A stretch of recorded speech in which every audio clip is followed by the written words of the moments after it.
want to talk a little bit about the direct method. Teacher use this method try to create an environment similar to students' first language learning environment. Only target language is used in the classroom, and a lot of oral interaction is conducted with little or no explanation of the grammar. And I think this kind of method is helpful especially for kids, because kids can learn the vocabulary and grammar from this kind of practice, just in the way they learn their first language. But for adults, because we are used to the way we think in the native in our first language, so maybe we need more translation or some explanation of the second language's grammar. Yes. Yes, and I would like to talk about the community language learning method. I think this method is quite refreshing because the teacher is just a counselor, and the students can choose the topics that they are interested in and maybe more engaged in the learning process. However, the language that students use is their first language, not their second language, and they rely much on the teachers and the students' translations.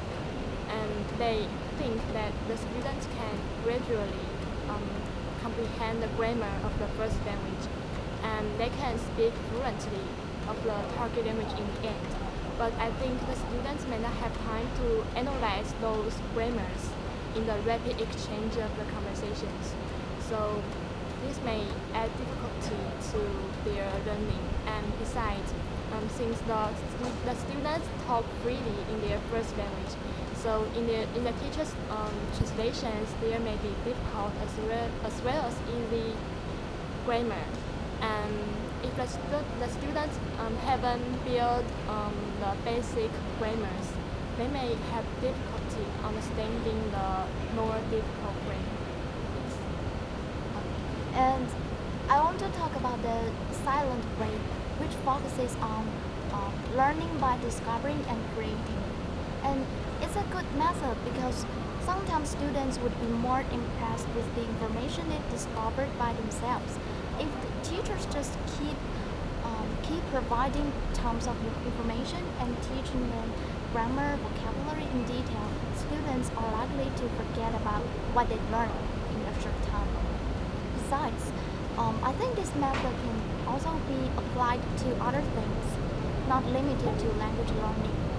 But however, its shortcoming is that students might spend much time figuring out things that can easily clarified if teachers give them direct guidance.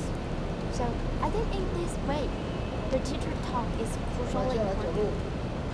Yeah. Okay, and I'm now going to talk more about the total physical response.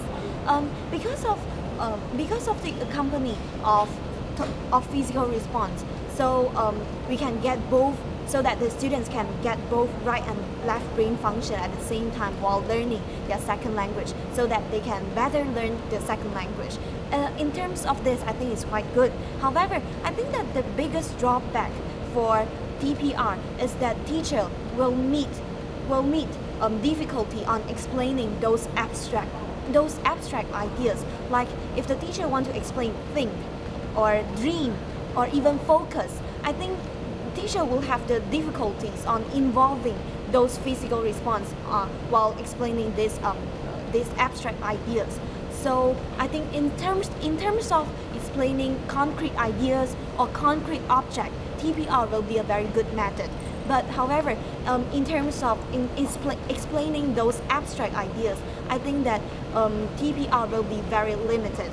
And because of no verbal responses is required in TPR, so I don't think that TPR will be a very effective way to train students' speaking ability.